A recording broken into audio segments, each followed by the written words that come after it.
وأهلا بيكم في حلقة جديدة من سلسلة نبدأ منين وإزاي، مساحة نرجع فيها لنفسنا واحدة واحدة. أوقات بيجيلنا إحساس كده منبقاش فاهمينه ولا قادرين نترجمه، إحساس بالفوضى لدرجة إن هو بيسبب لنا قلق ممكن يصحينا من النوم، ونصحى من النوم محناش فاهمين احنا صاحيين ليه ولا عشان ايه، بس دماغنا شغالة مش بتبطل تفكير، بتفكر في حاجات مهمة أو مش مهمة بس مش لدرجة إنها تصحينا من النوم.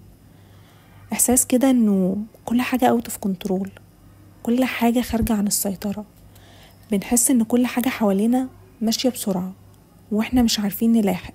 بس الحقيقة إن اللي بيخرج عن السيطرة هنا مش الحياة، إحنا اللي بعدنا عن نفسنا، إحنا اللي غيابنا عن نفسنا خلانا نحس بالفوضى.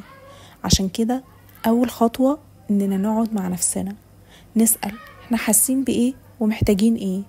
يمكن وقتها مش هنظبط الدنيا كلها، بس الأكيد إننا لما نراجع نفسنا كل حاجة هتبدأ تهدى، وده اللي هنحاول نعمله مع بعض خطوة.